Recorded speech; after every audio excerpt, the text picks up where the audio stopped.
আসসালামু আলাইকুম। প্রিয় বাংলাদেশ, আশা করি সবাই ভালো আছেন। আমরা চারজন ঢাকা থেকে গিয়েছিলাম এই যে সীমান্ত বরাবর যশোরের বেনাপোলে। সেখানে হলো ভারত থেকে তারা তাদের যারা ভোটার তালিকা থেকে বাদ দিয়েছে তাদেরকে বাংলাদেশে পুশিং করার চেষ্টা চালাচ্ছিল। তো একটা পরিবারকে তারা হলো 3 দিন ধান ক্ষেতের মধ্যে বসিয়ে রাখে। বাংলাদেশেও অ্যাকসেপ্ট করতেছিল না, ভারত তাদেরকে হলো কাঁটাতার ঠেলে বাংলাদেশে পাঠিয়ে রাখে।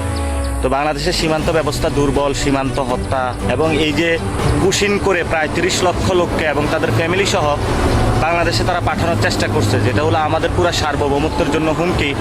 এমনি আমাদের এখানে রোহিঙ্গা আমরা ক্রাইসিস থেকে এখনো উত্তরণ করতে পারি নাই।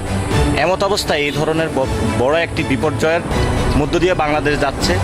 এই জন্য হলো আমরা ছুটে গেলাম সেই যশোরের বেনাপোল সীমান্তে। সেখানে আমাদের জুয়েলও ছিল, খালেদ সাইফুল্লাহ জুয়েলও ছিল, আরও অনেকে ছাত্রশক্তি, যুবশক্তি, এলাকাবাসী প্রায় 1000-2 নেতাকর্মী ছিল।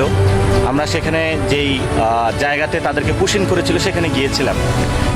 তো গতকালকে যেটা হয়েছে, গতকালকে আমরা আজকে যাব এটা শুনে সে মানুষগুলোকে ভারত ফিরিয়ে নিতে বাধ্য হয়েছে এবং এলাকাবাসীর সাথে আমরা কথা বলেছি, তাদেরকে স্লোগান শিখিয়েছি যাতে হলো সীমান্তে কোনো নাগরিককে হত্যা করলে তারা লাশ নিয়ে মিছিল করে ঐক্যবদ্ধভাবে দাঁড়ায়, বিজিবিরা কীভাবে আমরা শক্তিশালী করতে হয় এই কথাগুলো বলেছি।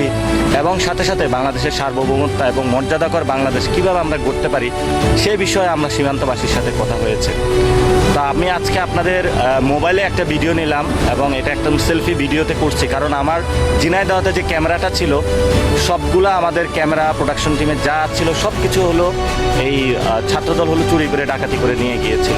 যাক, আল্লাহ ভরসা, এখন মোবাইল আছে, মোবাইল দিয়ে ভিডিওটা করলাম। তো আশা করি যে আমরা সেখানে যখন আমাদের প্রোগ্রাম শেষ করেছি, প্রোগ্রাম শেষ করে রওনা দিলাম, একটু পরে আসার পরে আমাদের গাড়িতে হলো ইট পাটকেল নিক্ষেপ করা শুরু হয়। আমাদের পুরো পিছনে সব গ্লাস ভেঙে যায়। আল্লাহর রহমতে আমরা নিরাপদে আছি এবং আমরা আপনাদের উদ্দেশ্যে বলবো যে বাংলাদেশের পক্ষে দাঁড়ান। এখানে কোনো এনসিপি, জামাত, বিএনপি কোনো দলাদলি নাই। বাংলাদেশের এটা জায়গা। আপনার ইন্ডিয়া দেখেন, ন্যাশনাল সিকিউরিটি হলে সব দল একসাথে মিটিংয়ে বসে। তাহলে আমাদের এত বড় একটা ন্যাশনাল ক্রাইসিসে কেন সবগুলো দল একসাথে বসতেছে না? কেন প্রধানমন্ত্রী সবাইকে ডাকতেছে না এবং কেন এই বিষয়টা রিজলভ করতেছে না? কেন ভারতকে কড়া বার্তা দিচ্ছে না? এই বিষয়গুলো আমাদের তরুণদের মনে প্রশ্ন থেকে যায়।